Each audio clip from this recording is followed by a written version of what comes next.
जय हिंद, नमस्कार दोस्तों। आपका स्वागत है सर्वेश क्लासेस केजीजी में।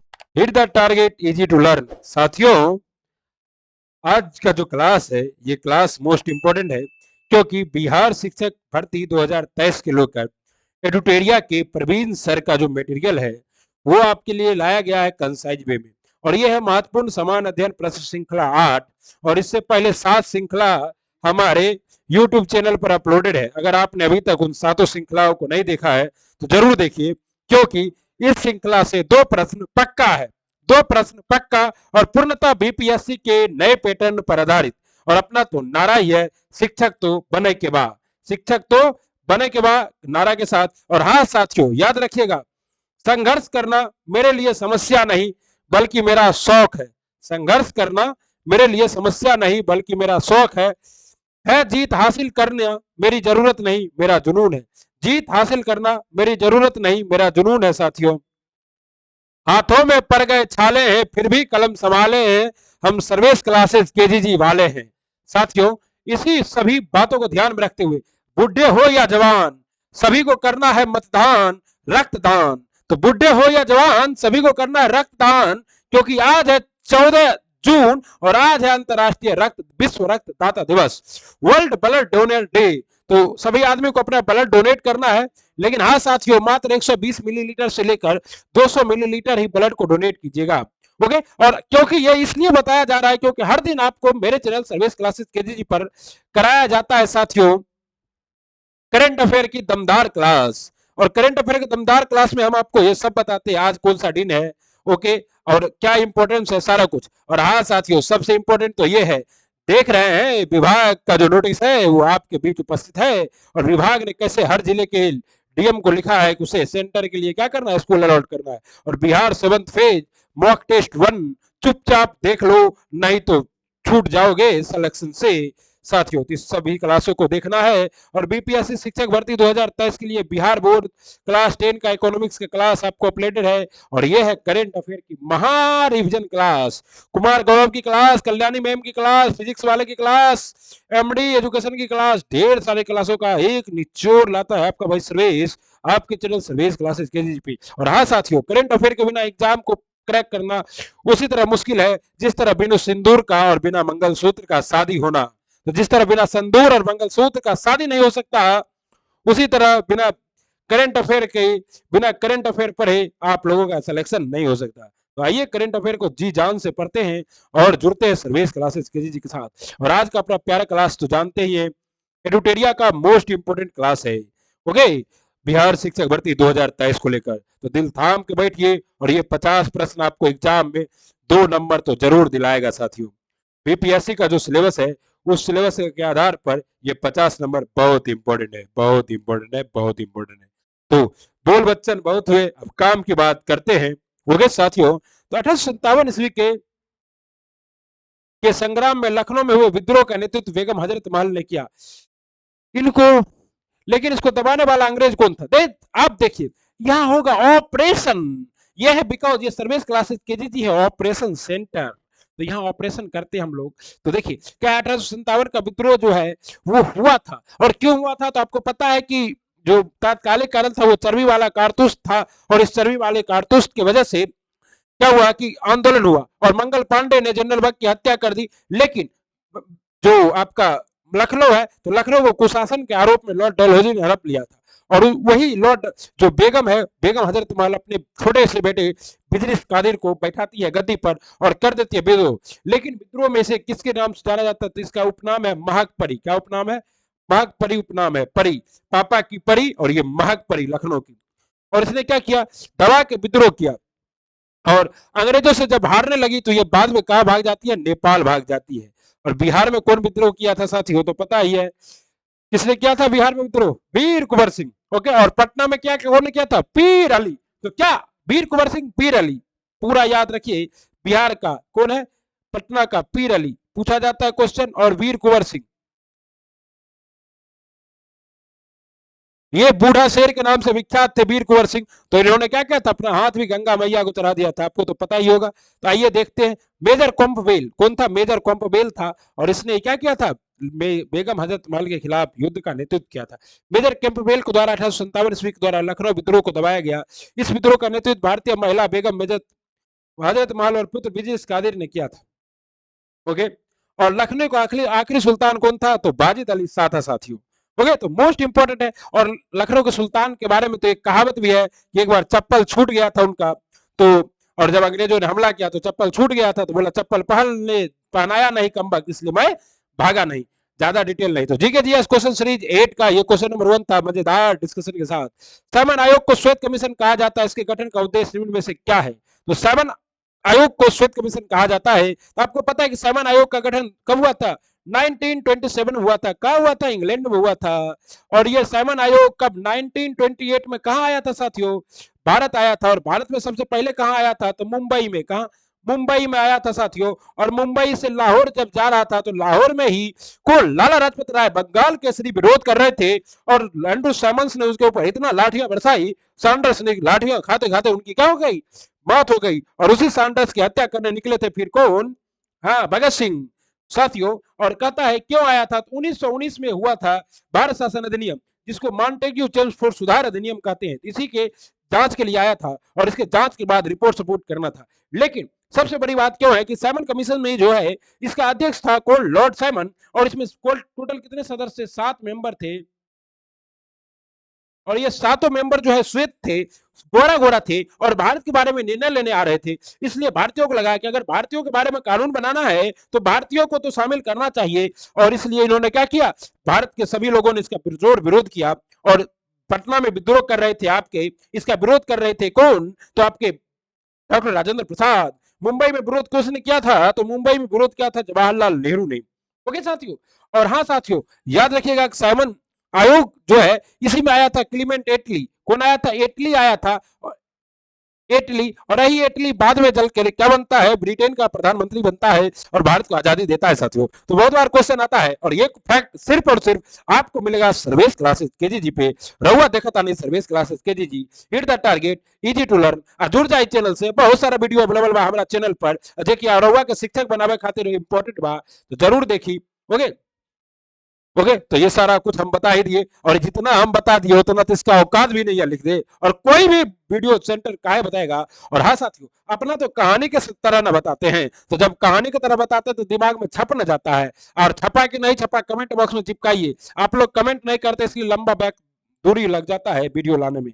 भारतीय तिरंगे का सर्वप्रथम किसके द्वारा भारतीय तिरंगा सर्वप्रथम किसके द्वारा फहराया गया था? देखिए, कहता है विजय विश्व तिरंगा प्यारा झंडा ऊंचा रहे हमारा। तो झंडा को सबसे पहले किसके द्वारा फहराया गया था? देखिए, अगर कहे भारत के अंदर, और झंडा का जो भारत के अंदर फहराया गया था वो फहराया गया था जवाहरलाल नेहरू द्वारा। कब फहराया गया था? तो 1929 में फहराया गया था। और 1929 में कहा फहराया गया था? तो रावी नदी के तट पर, रावी नदी के तट पर लाहौर में फहराया गया था। लेकिन अगर कहे भारतीय झंडे का डिजाइन किसने तैयार किया? तो पिंगली वेंकैया ने तैयार किया साथियों। किसने तैयार किया? पिंगली वेंकैया ने तैयार किया। वेंकैया। लेकिन सबसे पहले 1907 में स्टुटगार्ड में 1907 में स्टुटगार्ड में भारतीय इतिहास की जननी कही जाने वाली मैडम भिखाजी कामा, जो कि दादा भाई नेहरू की क्या थी? गृह सचिव थी, मैडम भिखाजी कामा।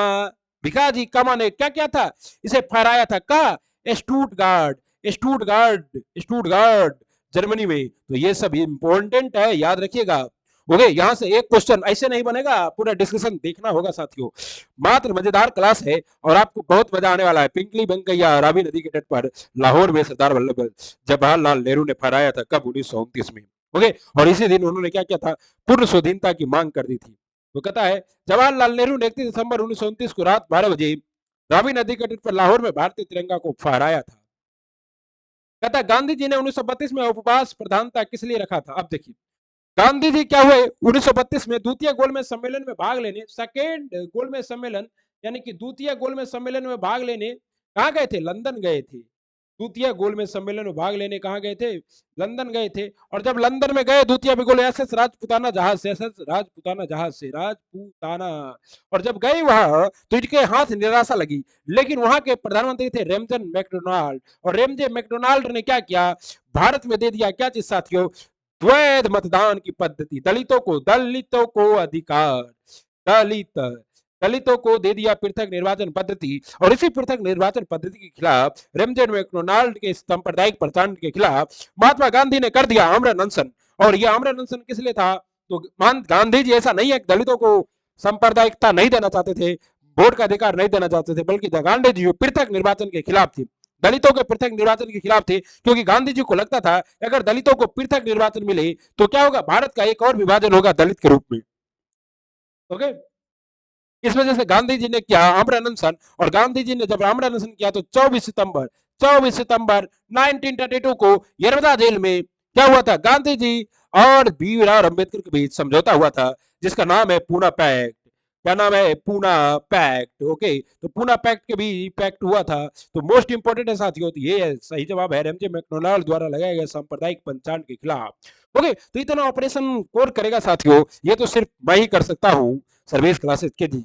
ऋग्वेद के नवे मंडल का संबंध किस देवता से है बताइए? अरे सोमरस पियेंगे, नमा मंडल का भजन करेंगे बिहार भाई। तो ऋग्वेद के नवे मंडल का वर्णन है सोमदेव से। और ऋग्वेद का सबसे चर्चित देवता कौन है? इंद्र है। और दूसरे नंबर पर कौन है? अग्नि है। और तीसरे नंबर पर वरुण है, वरुण। और सोमवेद और नवे मंडल में देवता सोम को संबंधित है। और इसके लिए किसका कौन सा मंत्र है? इसमें है साथियों गायत्री मंत्र, गायत्री मंत्र। ओम भूर्भुवस्सुः तत्सवितुर्वरेण्यं भर्गो देवस्य धीमहि धियो यो न प्रचोदयात्। ओम गायत्री तम गायत्री नमः नमामि। जो भी वीडियो देख रहे हैं सबका रिजल्ट हो जाए। ओके, ऋग्वेद के नवे मंडल में सोम देवता का वर्णन है। और ऋग्वेद की रचना किसने की थी? तो ऋग्वेद को कहा जाता है अपृक्षक ग्रंथ। अपृक्षक मतलब क्या है? इसकी रचना किसी ने की थी। और ऋग्वेद को पढ़ने वाले को कहते हैं होत्री। ऋग्वेद को पढ़ने वाले ब्राह्मण को क्या कहते हैं? होत्री कहते हैं। और ऋग्वेद में कुल कितने मंडल हैं? 10 मंडल हैं। और ऋग्वेद में ऋचाओं कितने हैं? 1028 ऋचाएं हैं साथियों। तो कौन बताएगा इतना? लाइक सब्सक्राइब शेयर करो ना, दबा के करो भाई। गुरुजी, निम्न से कौन प्रथम बौद्ध संगीति के अध्यक्ष थे? देखिए, ऑपरेशन तो यहाँ होगा, प्रथम बौद्ध संगीति कहाँ हुई थी? तो प्रथम बौद्ध संगति हुई थी आपके राजगिरी में। और इस समय राजा कौन थे? अजात शत्रु थे। और गौतम बुद्ध और महावीर स्वामी दोनों की मृत्यु किसके शासनकाल में हुई थी? अजात शत्रु के शासनकाल में हुई थी। लेकिन अध्यक्षता किसने किया था? महाकश्यप ने। ओके, द्वितीय बौद्ध संगति की अध्यक्षता की था साबा कामी ने।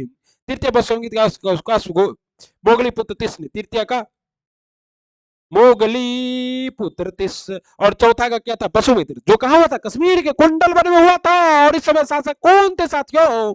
इस समय शासक थे आपके जाने माने कनिष्क, जिन्होंने चलाया था शक संवत। और जिस शक संवत को भारत सरकार मानती है, कितने ईस्वी में चलाया था? 78 ईस्वी में। और ये सब क्वेश्चन नहीं आए तो कहिएगा साथियों, ये क्वेश्चन आएगा। मम्मी कसम क्या चीज बनाई, ये क्या क्वेश्चन बनाया है। एकदम दबा के क्वेश्चन को लाइक सब्सक्राइब करना है।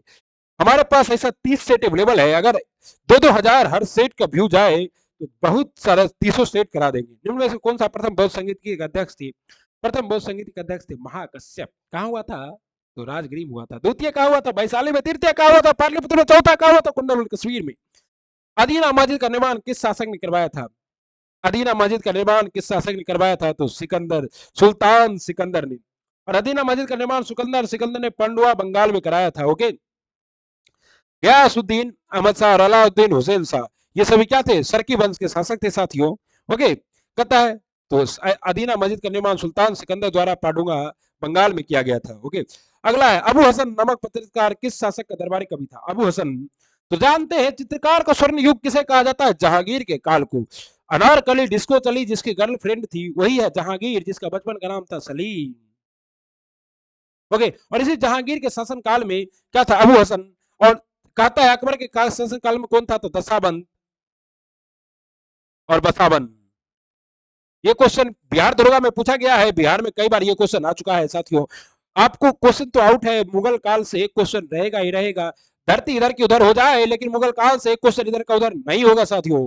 गुरुजी, प्यारे गुरुजी, प्लीज प्यारे गुरुआइन, जो भी गुरुजी बनना चाहते हैं, जो भी गुरुआइन बनना चाहती है, सर्वेश क्लासेस केजी जी को कर दो ना लाइक भाई, कर दो ना लाइक। है भैया कर दो लाइक, है भैया प्लीज कर दो लाइक, और कर दो सब्सक्राइब। जहांगीर के शासन काल के समय अबुल हसन बिन सदा, मोहनदास इत्यादि प्रमुख चित्रकारी कवि थे। टी शब्द किस खेल से संबंधित है? टी शब्द, आहा, सबसे महंगा खेल यही है। और इस खेल का नाम है गोल्फ।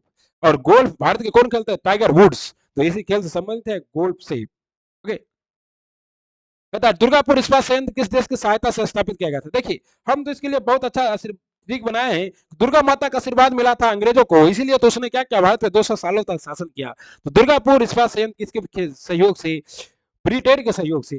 केला कौन खाया था, तो केला खाया था जर्मनी, तो राहुल केला कौन बनाएगा, जर्मनी। और रूस ने जो है सेवा किया था, तो सोवियत रूस की मदद से बोकारो।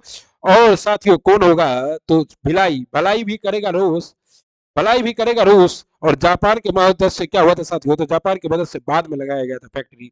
कहता दुर्गापुर, देखिए इस्पात संयंत्र सहयोग देश, भिलाई का सोवियत संघ रूस, राहुल केला का जर्मनी, और बोकारो का सोवियत संघ रूस। ओके साथियों, मोस्ट इंपोर्टेंट है।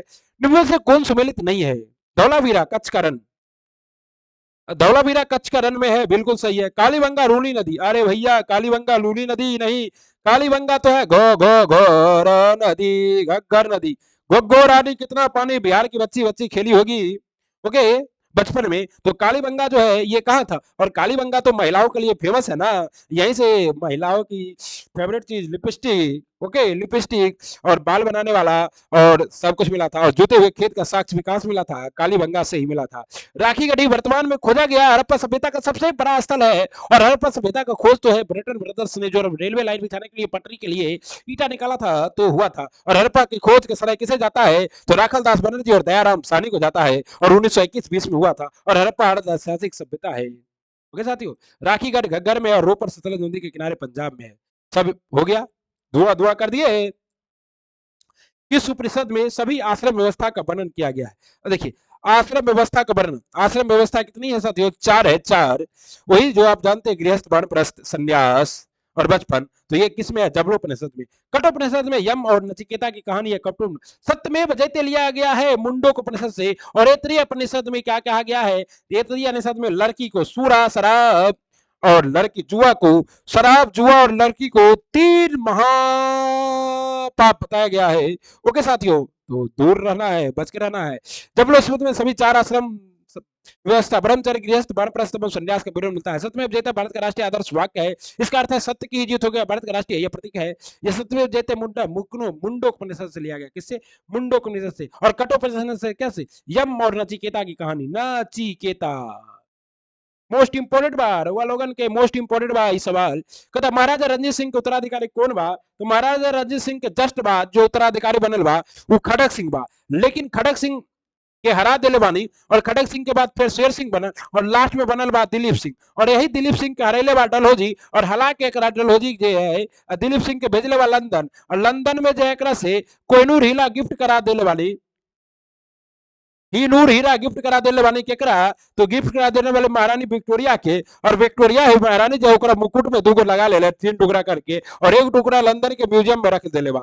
ओके, तो मोस्ट इंपोर्टेंट बात याद रखिए रहुआ लोग, खड़क सिंह, खड़क सिंह के खड़कने से खड़कती है खिड़कियां, खिड़कियों खड़कने से खड़कता है खड़क सिंह। और रंजीत सिंह को जो है सबसे क्रूप शासक कहा जाता है, क्योंकि बेचारा का एक आंख नहीं था। और रंजीत सिंह के नीचे थी झुको झुको और झुको। और इन्होंने कब 1809 में किया था, कौन सी संधि, तो सतलज की संधि, सतलज नदी की संधि। और जिस सतलज नदी के दक्षिणी तट पर का अंग्रेज का अधिकार हो गया था। 1849 में रंजीत सिंह की मृत्यु के बाद खड़क सिंह को उत्तराधिकारी चुना गया।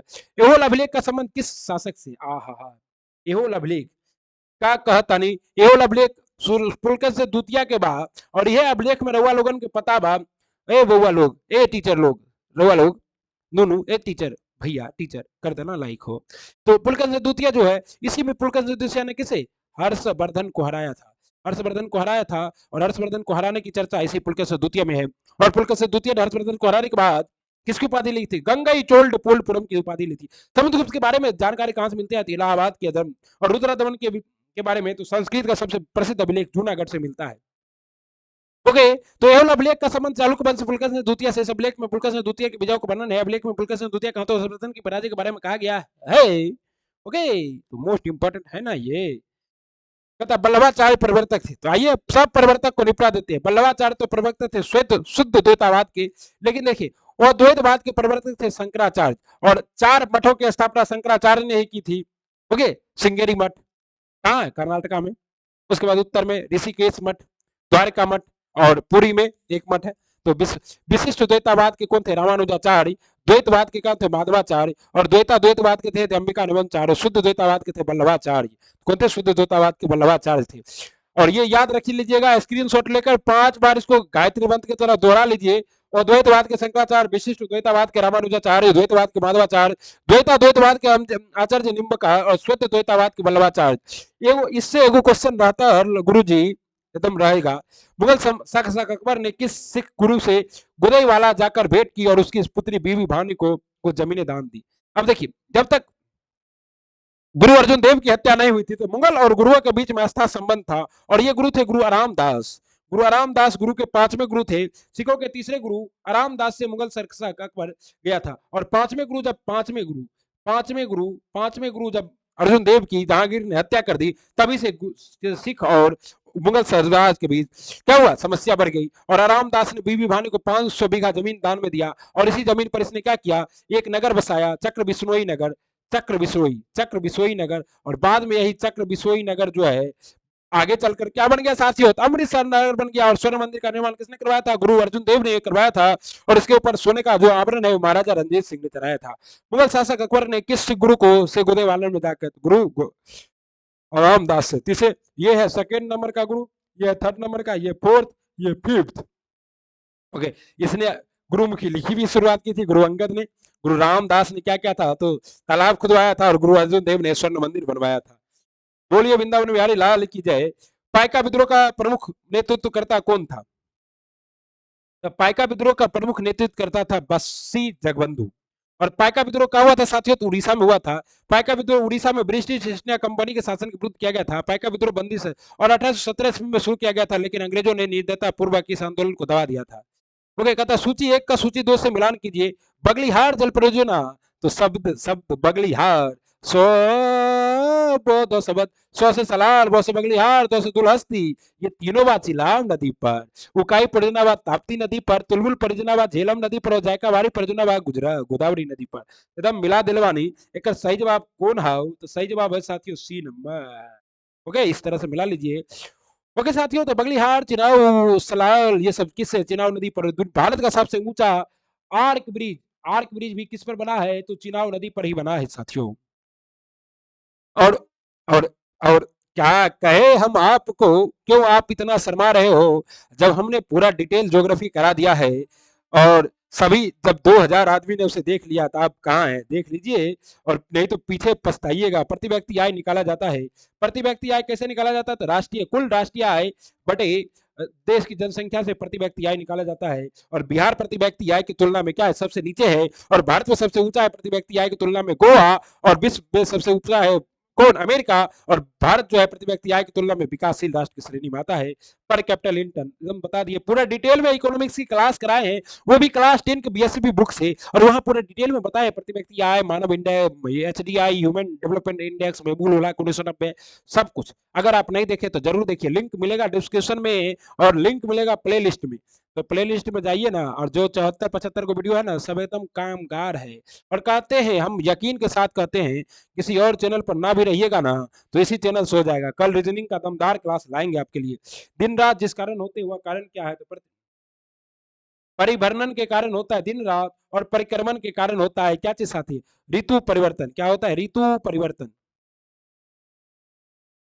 अब देखिए, पृथ्वी इस तरह से है और इस तरह से एक ऐसे घूमती है वेस्ट टू ईस्ट, इसको कहते हैं परिभ्रमण। और एक ऐसे घूमती है और एक ऐसे जो घूमती है, इसी को क्या कहते हैं, परिभ्रमण। इसके वजह से क्या होगा, तो ऋतु परिवर्तन। और ये जो ऐसे घूम रही है west to east, WEST, west to east. और आपको बताना है कमेंट बॉक्स में, कौन ऐसा दो ग्रह है जो ईस्ट टू वेस्ट घूमता है। हमने आपको पूरा करा रखा है सौर मंडल में दिन रात, तो किसकी वजह से होता है, सब कुछ करा दिए। क्या करे हम तो इतना ना पढ़ा दिए हैं कि अगर कोई पढ़ लिया होगा तो तेज हो गया होगा भैया। दक्षिण भारत की सबसे ऊंची चोटी अनायमुदी, आहा, ये भी एकदम करा है। कहे तो वीडियो चला के दिखा दे अनायमुडी वाला, है वीडियो चला दे अनायमुडी का। चलिए छोड़िए, अनायमुडी किस पहाड़ी का हिस्सा है, अनायमुडी जो है ये किस पहाड़ी का हिस्सा साथियों, अन्नामलाई पहाड़ी का हिस्सा है। और इसकी ऊंचाई कितना है, तो 2695 मीटर है। और ये दक्षिण भारत की सबसे ऊंची चोटी है। दूसरा ऊंची चोटी है दोदा बेटा, क्या है, दोडा बेटा, दोदा बेटा है। और ये किसकी है, नीलगिरी श्रेणी की बाघ है साथियों।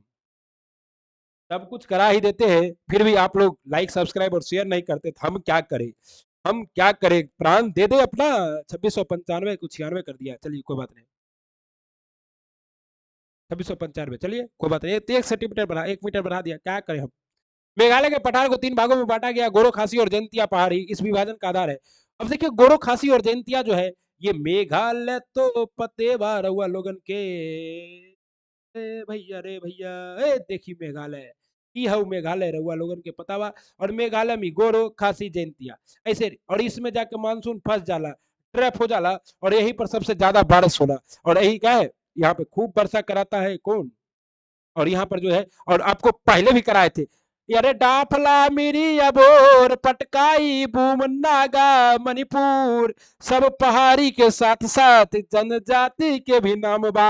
ओह भैया पूरा डिटेल से कराए हैं। ओके, मेघालय पठार पर निवास करने वाले जनजातियों के नाम के आधार पर इस पठार के 3 भागों में बांटा गया, गोरो, खासी और जयंतिया। और इसी के टीपनुमा भाग में क्या है साथियों, जैसे कि, और ये किसका भाग है, पूछ दे अगर कि मेघालय का पठार किसका भाग है, तो द को कोनो दक्कन पठार का भाग है। सब कुछ डिटेल में कराए हैं। Okay, everything provide you in detail in geography classes, 2 geography classes and geography playlist. Go to the channel and go to the geography playlist and watch the video. ग्रीष्म ऋतु में पूर्वी भारत में चलने वाली तीव्र एवं आर्द्र हवाओं को पश्चिम बंगाल में क्या कहते हैं, क्या कहते हैं सैया भैया, क्या कहते हैं, तो काल वैसाखी कहते हैं, काल वैसाखी कहते हैं। और अम्र वर्षा किसको कहते हैं, तो कर्नाटक में से क्या, वो महाराष्ट्र में कहते हैं, पकड़े हैं दोनों कान क्या, महाराष्ट्र में। कॉफी वर्षा कहाँ कहते हैं, तो कर्नाटक में। नार्वेस्टर कहाँ कहते हैं, तो नार्वेस्टर इसे कहते हैं काल वैसाखी को पश्चिम बंगाल में ही, और असम में से क्या कहते हैं, असम, असम, नार्वेस्टर। तो मोस्ट इंपोर्टेंट बात। ओके, तो देखिए ग्रीष्म ऋतु में पूर्वी भारत में चलने वाली गर्म एवं आर्द्र हवा को पश्चिम बंगाल में काल वैसाखी एवं पूर्वी भारत में नार्वेस्टर कहा जाता है। कर्नाटक में इन्हें कॉफी वर्षा एवं केरल में अम्र वर्षा के नाम से जाना जाता है। केरल और महाराष्ट्र दोनों जगह अम्र वर्षा कहते हैं साथियों, गलत हम करा नहीं सकते। केरल में लगे तटीय भाग को क्या कहते हैं, अब देखिए केरल से लगा तटीय भाग तो है मालाबार तट, इतना करा देंगे सर्विस का सर थोड़े कहलाएंगे भैया। कोरोमंडल तट, तमिल तमिल तमिलनाडु, देखिए रहुआ लोग, गुजरात बा, महाराष्ट्र बा, गोवा बा, कर्नाटक बा, केरल बा, तमिलनाडु बा, आंध्र प्रदेश बा, उड़ीसा बा, और पश्चिम बंगाल बा। टोटल लोग राज्य जो है तट सीमा से सीमा साझा कर लेबा। ओके, और इसमें को तमिलनाडु तट को कोरोमंडल तट, मालाबार तट, केरल तट को केनरा तट किसको कहते हैं, कर्नाटक को केनरा तट, और कोंकण तट, गोवा और महाराष्ट्र के तट को क्या कहते हैं, कोंकण तट। इसको कोरोमंडल, इसको उत्तरी सरकार तट कहते हैं, और उत्कल तट भी कहते हैं। आइए रहुआ लोग, यहाँ फिगरो बनल बा, कच्छ के रन बा, ये काठियावाड़ कोस्ट बा, ये कोंकण कोस्ट बा, ये मालाबार कोस्ट बा। ओके, और ये कौन कोस्ट बा, कोरोमंडल कोस्ट बा, अंडमा आंध्रा कोस्ट बा, और उत्कल कोस्ट बा, और एकरे दोनों के संयुक्त रूप से कहल जाला उत्तरी सरकार तट। ओके, मंगलोर से कन्याकुमारी तक को मालाबार तट कहते हैं। तो क्या सोच रहे हो गुरुजी, लाइक कर दिए हो क्या, बनना है ना फ्यूचर गुरुजी, नियोजित शिक्षक से परमानेंट शिक्षक। बादामी क्रांति का संबंध किस उत्पादन से है, बादामी क्रांति का संबंध है किस उत्पादन से साथियों, बादामी क्रांति का संबंध है मसाला उत्पादन से, मसाला उत्पादन से बादामी क्रांति का संबंध है साथियों। बादामी क्रांति का संबंध मसाला उत्पादन से है। देख लीजिए, व्हाइट क्रांति मिल्क उत्पादन, round revolution potato, red revolution tomato, silver revolution egg, yellow revolution oil seed, yellow revolution, green revolution grain, black revolution petroleum product, golden revolution horticulture and fruits, golden revolution and blue revolution is fisheries. Okay साथियों, most important बा, एकरा याद करिए लिए, एकरा याद कर ही लिए गौरवा जी, एक क्वेश्चन यही से आई शिक्षक जी। ओके, 2011 की जनगणना के अनुसार भारत का सर्वाधिक जनसंख्या घनत्व वाला राज्य कौन सा है, अपना बिहार बा हो। 1102 व्यक्ति प्रति वर्ग किलोमीटर रहा था नहीं, प्रति वर्ग किलोमीटर। ओके, और सबसे एकरा से पहले के रहल बा, एकरा से पहले ही रहल बा 982 व्यक्ति प्रति वर्ग किलोमीटर। वैसे भारत के कितना बात, भारत के 382 व्यक्ति प्रति वर्ग किलोमीटर बा। ओके, और सबसे कम के करवा, तो सबसे कम अरुणाचल प्रदेश के बा। ओके, तो देख लही 1106 व्यक्ति प्रति वर्ग किलोमीटर, और ये तो पहले था ना 923, अभी क्या होगा 1028 हो गया। उसके बाद केरल है, उसके बाद उत्तर प्रदेश है। अंडमान निकोबार द्वीप समूह में किस प्रकार के वन पाए जाते थे, अंडमान निकोबार द्वीप समूह कितना बार कराए हैं, सदाबहार वन पाए जाते हैं। क्या पाया जाता है, सदाबहार वन। और सदाबहार वन किसे कहते हैं, जो वन अपनी पत्तियां नहीं गिराती है उसे क्या कहते हैं, सदाबहार वन कहते हैं। अंडमान निकोबार द्वीप समूह विषुवत रेखा के समीप स्थित है, यहाँ की जलवायु विषुवतीय है, इस कारण यहाँ पर सदाबहार वन का विकास हुआ है। ओके, तथा भारत में सुनामी वार्निंग सेंटर कहाँ स्थापित किया जा रहा है, तो भारत में सुनामी वार्निंग सेंटर हैदराबाद में स्थापित किया जा रहा है साथियों। कहाँ स्थापित किया जा रहा है, हैदराबाद में स्थापित किया जा रहा है। अब मोस्ट इंपोर्टेंट तेजी से चलेंगे, यह 2007 से कम कर रहा है, यदि लोकसभा में बजट पारित नहीं होता है तो क्या करना पड़ेगा, तो पूरी की पूरी सरकार को इस्तीफा देना पड़ जाएगा। क्या होगा, सरकार को इस्तीफा देना पड़ जाएगा, क्योंकि बजट पारित नहीं होने का मतलब है कि सरकार अल्पमत में है। नई अखिल भारतीय सेवाओं का सृजन करने के लिए राज्यसभा में उपस्थित तथा मतदान देने वाले सदस्यों की संख्या कम से कम कितनी होनी चाहिए, कम से कम 2/3 होनी चाहिए। कितनी होनी चाहिए, 2/3 होनी चाहिए। नई अखिल भारतीय सेवाओं का सृजन करने के लिए राज्यसभा में उपस्थित तथा मतदान देने वाले सदस्यों की संख्या कम से कम कितनी होनी चाहिए, तो 2/3 होनी चाहिए। लोकसभा में गणपूर्ति या कोरम क्या है, तो 1/10। कुल सदस्यों का 1/10 क्या कहलाता है, गणपूर्ति या कोरम कहलाता है। और जो कि आपको पता है कि लोकसभा के लिए 55 सदस्य है और राज्यसभा के लिए 25 सदस्य है, क्योंकि कुल सदस्य का 1/10।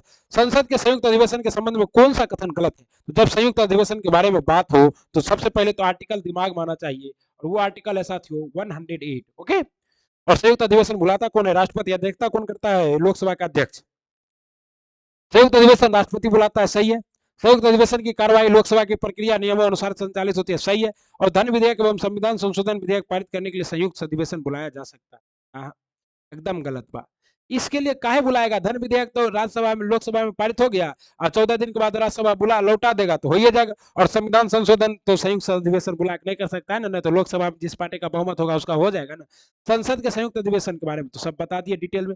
नियंत्रक एवं महालेखा परीक्षक, हाँ हाँ वही नियंत्रक एवं महालेखा परीक्षक गिरीश चंद्र मुर्मू जी बा, जे अभी WTO के बाय परीक्षक बा। तो नियंत्रक एवं महालेखा परीक्षक केंद्र सरकार में लेखाओं का प्रतिवेदन राष्ट्रपति को देता है, जिसे वह संसद के दोनों सदनों के पटल पर रखते हैं। इसके उपरांत संसद के किस समिति द्वारा इसकी जांच की जाती है, संसद के लोक लेखा समिति के द्वारा जांच किया जाता है। और लोक लेखा समिति को ही नियंत्रक एवं महालेखा परीक्षक की जुड़वा वाहन कहा जाता है। और ये जो है CAG, CAG CAG article 148, article 148 में है। अभी कौन है, गिरीश चंद्र मुर्मू जी है। और इसका नारा क्या है, लोक हितार्थ सत्य निष्ठा।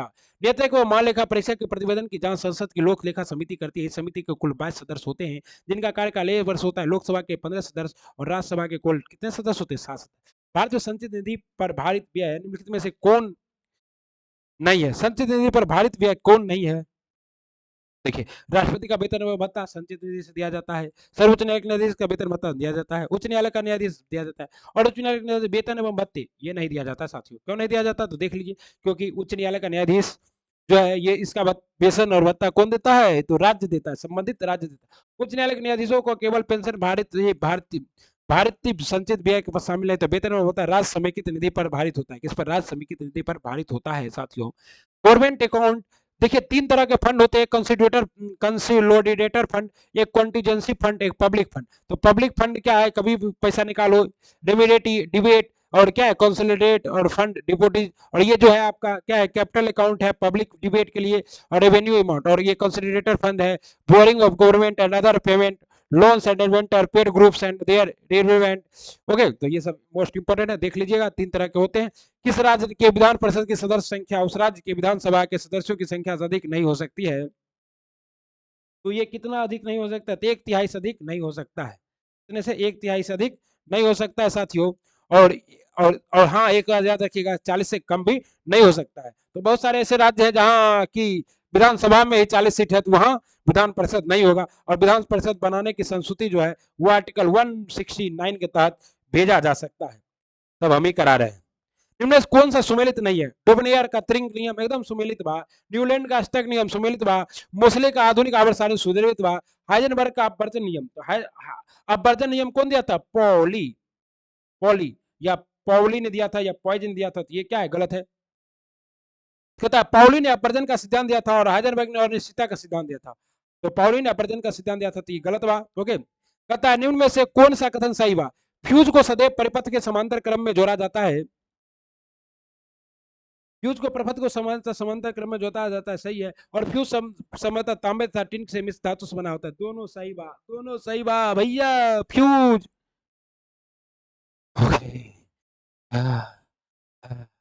थक गए, लाइक कर दीजिए, सब्सक्राइब कर दीजिए, ऑक्सीजन दीजिए लाइक सब्सक्राइब से। ये भी रक्त समूह है।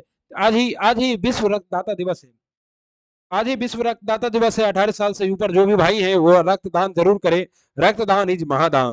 तो एंटीबॉडी नहीं पाए जाते हैं, इसी वजह से ये समूह का रक्त चूस लेता है, समूह का रक्त ले लेता है, इसलिए इसे सर्वग्राही कहते हैं।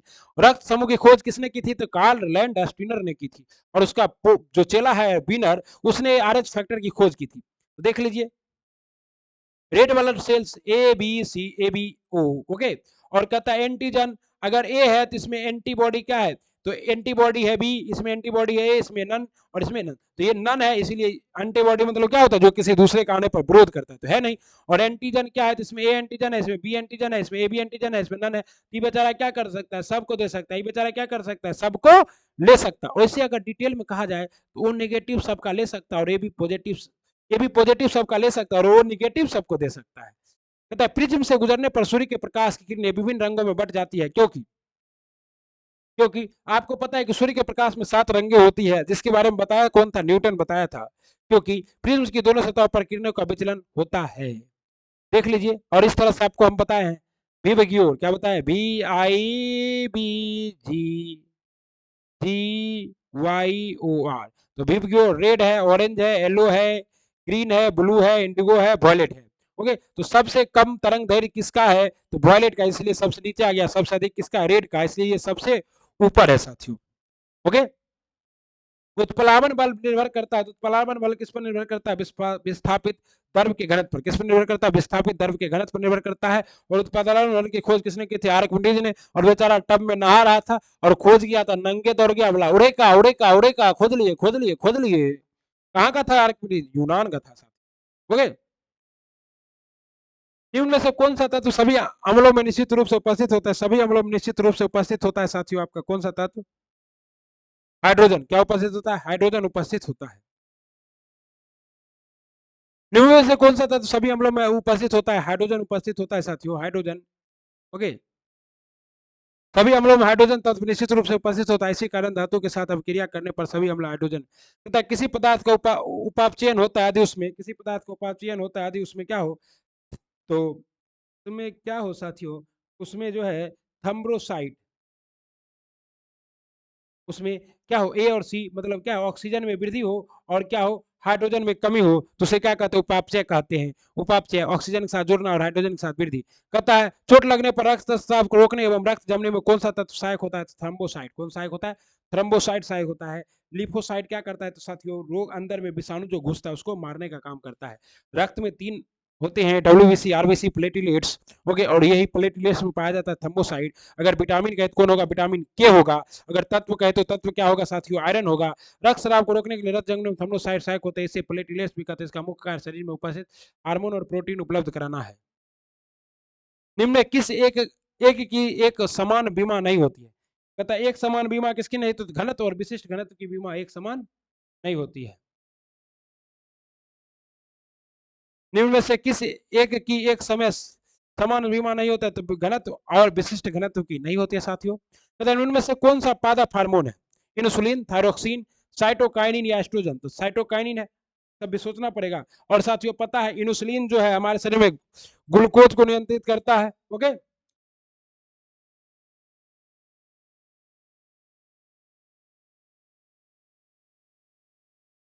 एस्ट्रोजन है जो फीमेल में होता है, और ये क्या करता है? फीमेल को प्रेग्नेंट कर। और थायरोक्सिन जो है थायराइड ग्रंथि में होता है, घेघा रोग इसी की कमी से हो जाता है। आयोडीन की कमी से, देखिए जिब्रेलिन है, ओके, ये पाया जाता है। क्या करता है? जर्मिनेशन को बढ़ाता है, ग्रोथ को बढ़ाता है, फ्लोरिंग करने में मदद करता है, फ्रूट के डेवलपमेंट में मदद करता है जेबलेरिन। और अब्सेशन, झरने पत्ती झरने नहीं देता है, और सीड को डैमेज होने नहीं देता है। कौन? जेबलेरिन। ऑक्सीन क्या करता है? ये ग्रोथ को कम करता है, ओके, जर्मिनेशन को घटाता है ऑक्सीन। और क्या करता है? तो ग्रोथ को बढ़ाता है, फ्लोरिंग को बढ़ाता है। उसके बाद क्या करता है? फ्रूट को पकने में मदद करता है, बाकी दोनों को कम करता है। तो इस चार्ट देख लीजिएगा। उसके बाद साइटोकाइनिन है, जर्मिनेशन का विरोध करता है। साइटोकाइन, एथिलीन भी जर्मिनेशन का विरोध करता है, और एस्कर्बिक एसिड भी। और कहता है पेड़ की वृद्धि को रोकता कौन है? तो देख लीजिए एस्कर्बिक एसिड रोकता है। इस तरह से कंसाइज वे में मटेरियल आपको सिर्फ एडुटेरिया के द्वारा ही मिल सकता है। तो वीडियो को लाइक सब्सक्राइब शेयर अवश्य करें। मोमबत्ती का जलना क्या है? तो मोमबत्ती का जलना रासायनिक परिवर्तन और भौतिक परिवर्तन दोनों है, क्योंकि जब मोमबत्ती जलता है तो उसकी धागा जल जाती है और मोम पिघल जाता है। तो मोम का पिघलना भौतिक परिवर्तन और धागा का जलना रासायनिक परिवर्तन। और ऐसा परिवर्तन जो क्या हो, जो पुनः प्राप्त नहीं किया जा सके उसे रासायनिक परिवर्तन कहते हैं, और जिस परिवर्तन को पुनः प्राप्त किया जा सके उसे भौतिक परिवर्तन कहते हैं। निम्न में कौन यूकेरियोटिक कोशिका के संबंध में सही है? यूकेरियोटिक कोशिका के संबंध में कौन सही है? इसमें केंद्रक उपस्थित होता है। यूकेरियोटिक कोशिका में क्या होता है? केंद्रक उपस्थित होता है। इसमें केंद्रक उपस्थित होता है। यह सेलुलोज की बनी होती है और इसमें 80 प्रकार के राइबोसोम उपस्थित होती है। प्रकाश संश्लेषण की क्रिया क्लोरोप्लास्ट में होता है और माइक्रोकोन्टिया, इंडोप्लाज्मिक रेटिकुलम, गोल्जी बॉडी सब उपस्थित होता है। सूत्री और समसूत्री कोशिका विभाजन होता है। किसमें साथियों? तो यूकैरियोटिक में। यूकैरियोटिक मतलब होता है डेवलप और प्रोकैरियोटिक मतलब होता है अंडर डेवलप। तो इसमें न्यूक्लियस क्या रहता है? प्रोकैरियोटिक में अंडर डेवलप रहता है और प्रोकैरियोटिक में तो 70 एस टाइप का ही राइबोसोम भी पाया जाता है। निम्न कथनों पर विचार कीजिए। कार्य का मात्रक जूल है। अब का कहे भैया, एकदम मात्रक जूले बा। ओके, शक्ति का मात्रक वाट बा और ऊर्जा का मात्रक भैया ऊर्जा का मात्रक तो पास्कल बा हो, और ऊर्जा का मात्रक भी जूल बा है। ऊर्जा का मात्रक भी जूल, गलत बा, एकदम गलत बा। ओके, तो ये केवल 3 गलत बा, 1 2 सही बा। कहता है कार्य का मात्रक जूल है, ऊर्जा का मात्रक वही होता है जो कार्य का मात्रक होता है अर्थात जूल, और शक्ति का मात्रक वाट होता है। तो 1 2 सही है और 3 गलत है। कहता है निम्न में कौन रुधिर ब्लड के कार्य नहीं है? ऑक्सीजन का वाहन एकदम है भैया। ऑक्सीजन ले जाने वाले बल को क्या कहते हैं? राइबो ऑक्सिल न्यूक्लिक एसिड कहते हैं, और क्या कहते हैं? ऑक्सी हीमोग्लोबिन कहते हैं। सॉरी, भोज पदार्थों का परिवहन का कार्य भी तो करता ही है, लेकिन जल का संतुलन रक्त नहीं बनाता, हार्मोन का परिवहन भी करता है। तो यही आपका क्या है? ब्लड का कार्य नहीं है। किसका? रक्त का, जल का संतुलन। रुधिर के कार्य है ऑक्सीजन का परिवहन, भोज पदार्थों का परिवहन, उत्सर्जित पदार्थों का परिवहन, हार्मोन परिवहन, रोगों में रक्त से रक्षा और शारीरिक ताप नियंत्रण। रक्तस्राव को रोकना, जल सूत्र बनाए रखना जल का कार्य नहीं है। कहता ब्रोंकाइटिस रोग शरीर के किस अंग को प्रभावित करता है? तो ब्रोंकाइटिस रोग शरीर के किस अंग को प्रभावित करता है? फेफड़ा को। और इसमें क्या होता है साथियों? ब्रोंकाइटिस रोग शरीर के किस अंग को प्रभावित करता है? फेफड़ा को। और इसमें क्या होता है? तो फेफड़ा में ट्यूब जाम हो जाता है। ओके, और फेफड़ा के अंदर ही एलोवेल पाया जाता है। एलोवेली वायु कोष्ठ का जो क्या करता है? ऑक्सीजन का आदान प्रदान करता है शरीर के एक अंग से दूसरे अंग में। तो ये था आपका आज का फेवरेट क्लास एडुटेरिया का सेट प्रैक्टिस 50 क्वेश्चन का महाश्रृंखला। अगर आपको ये क्लास अच्छा लगा जरूर कीजिए, और साथ ही साथ आपको पता ही है कि हर दिन हम आपको करंट अफेयर की भी क्लास उपलब्ध कराते हैं विभिन्न चैनलों के माध्यम से। खास करके उत्कर्ष का क्लास का रिवीजन भी कराते हैं। तो आप लोग क्या कीजिए, करंट अफेयर के लिए भी हमारे साथ जुड़ सकते हैं। सारा करंट अफेयर आज आपको कराए हैं, डिटेल से कराए हैं प्यारे गुरु जी रवा लोगन के एकदम, और बताया है कि कैसे नोवाक जोकोविच जो है वो पहला व्यक्ति बन गया है जो हर ग्रैंड स्लैम को 3 बार जीत चुका है। सब कुछ बताए हैं, प्यार से बताए हैं, दुलार से बताए हैं, और बिहार स्पेशल भी बताए हैं कि बिहार के इस खिलाड़ी ने हाल ही में जो है पदक जीता है, और बताया है कि कैसे सूर्य किरण हुआ था, कैसे प्रिंजैक्स हुआ था, कैसे कोंकण हुआ था, सारा कुछ बताए हैं भैया। अगर अभी तक आपने नहीं किया है तो करिए, बहुत मजा आने वाला है, बहुत कुछ सीखने वाले हैं। और हाँ, अब करते रहिए और जुड़े रहिए हमारे साथ सर्विस क्लासेस केजी जी के साथ।